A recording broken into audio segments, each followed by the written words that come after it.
Bonjour à tous, c'est un plaisir de me retrouver avec vous et par tous, je n'entends pas seulement les vivants, mais aussi les morts.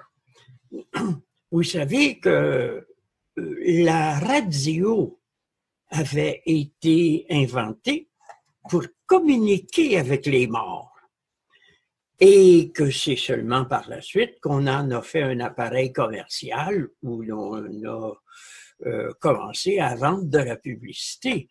Mais les intentions de Marconi et d'Edison étaient bien de pouvoir communiquer avec l'au-delà, parce que l'esprit est comme une onde et que lorsque je l'invoque, je sens qu'il est avec nous.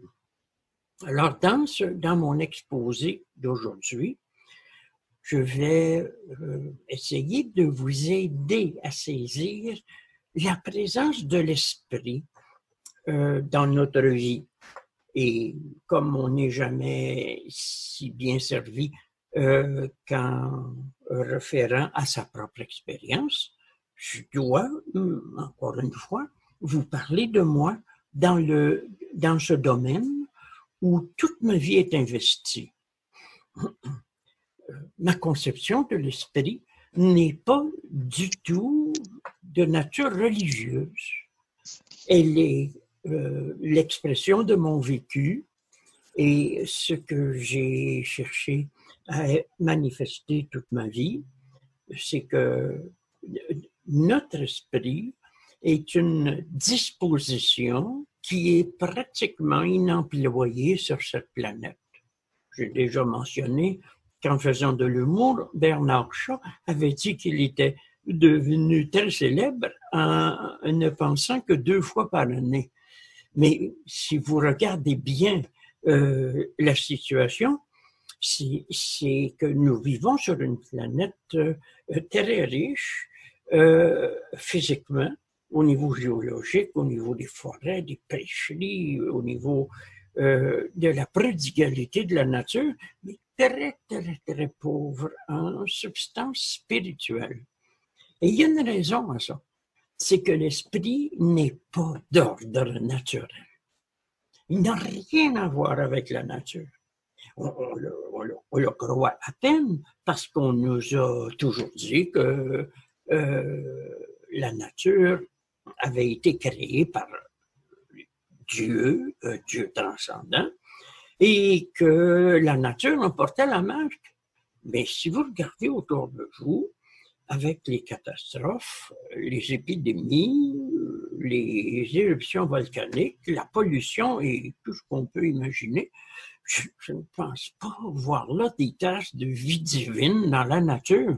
Je vois plutôt dans la nature un grand corps malade et je ne pense pas que l'homme ait quelque chose à faire dans ça. On accuse beaucoup l'homme d'être responsable de la dégradation de la nature, mais elle se dégrade toute seule. Les volcans sur la surface de la planète détruisent l'atmosphère.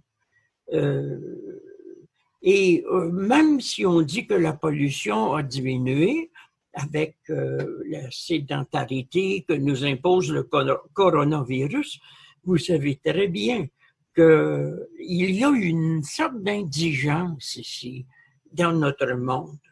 Et cette indigence-là, on ne peut quasiment pas la combattre, car la plupart de ceux qui ont essayé sont morts tragiquement, ont été emprisonnés ou ont eu le sentiment d'avoir travaillé pour rien. Et pour moi, ceci est une leçon. Il y a beaucoup de gens qui étaient prêts à souffrir pour aider l'humanité. Je crois que lorsqu'on est soi-même handicapé, il est difficile d'aider l'humanité. Il faut d'abord se demander si nous avons un être. Mais la grande question que les gens se posent, c'est pas suis-je, c'est qui suis-je? Ils posent la question de l'essence avant de poser la question de l'être.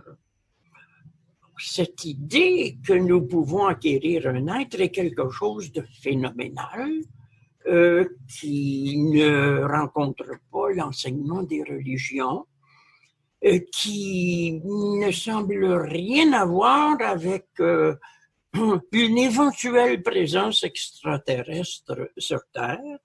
On verrait plutôt en eux des civilisations technologiques développées, mais jamais des civilisations spirituelles d'inspiration éthérique.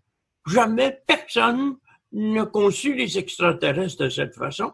Et évidemment, jamais la religion catholique n'a songé à enseigner aux enfants qu'ils pouvaient, en se développant, acquérir un être et devenir Dieu. Jamais elle a fait ça.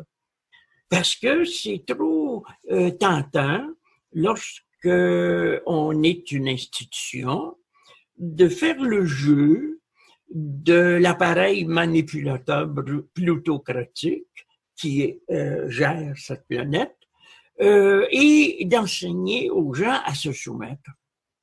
Et on nous demande d'aimer cet état de choses.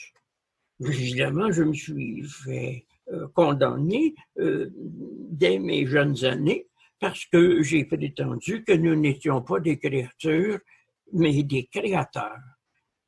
Mais ceci fut déplorable parce que la réaction a été extravagante, violente. Le sentiment de rejet que j'ai eu a marqué toute ma vie. Et encore aujourd'hui, je dois me débattre pour pouvoir, comme on dit, gagner mon sel.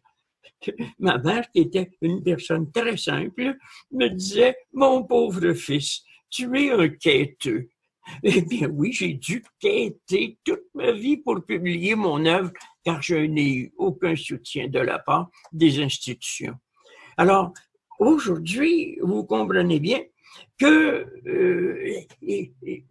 ma vie dessine, au fur et à mesure qu'elle avance, la seule issue possible pour un homme comme moi, et qui doit certainement rejoindre le destin de millions et de milliards d'individus sur Terre, c'est que la seule voie possible qui s'ouvre devant moi, c'est la possibilité d'augmenter mon potentiel de jouissance. Eh bien oui.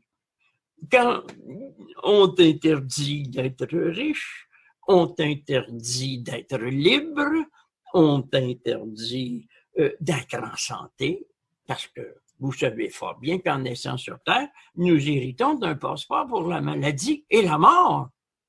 C'est un grave inconvénient. Que nous reste-t-il à faire?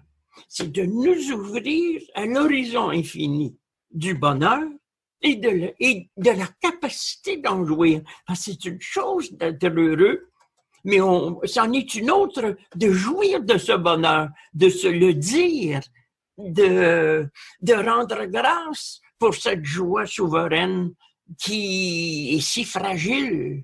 Alors, le jovialisme est venu carrément abattre les traditions qui nous enseignent qu'il faut souffrir pour s'accomplir, pour se réaliser, pour être heureux, pour être admis dans le royaume des cieux. À bas la souffrance. Bien sûr, les penseurs qui ont choisi l'enseignement ésotérique, la voie occulte, il y en a eu de très grands parmi eux. Je pense à Goethe et à Mozart, qui étaient des initiés. Eh bien, ces penseurs-là ont perdu la partie. Parce que personne ne s'entend à souffrir pour parvenir à quelque chose. Et c'est ce que j'ai pensé très jeune et c'est qui m'a valu des condamnations. Moi, je disais, je ne veux pas mourir pour mes idées, je ne veux pas souffrir pour mes idées. Je veux vivre longtemps pour les soutenir et les développer. Vous venez d'entendre un extrait audio d'une conférence du philosophe et écrivain jovialiste André Moreau. Si vous êtes intéressé à vous procurer cet enregistrement audio au complet ou d'autres enregistrements en format MP3 de ce conférencier, Vous pouvez écrire à Jackie Lacourcière à l'adresse courriel André Moreau 120@gmail.com que vous allez retrouver en bas de cet enregistrement. En communiquant avec elle, vous allez pouvoir obtenir la liste complète et à jour des nombreux enregistrements d'André Moreau des années 1980 à aujourd'hui qu'elle rend disponible. Sur cette liste, vous allez avoir les informations concernant leur prix et les modalités de paiement. Merci de votre écoute et au revoir.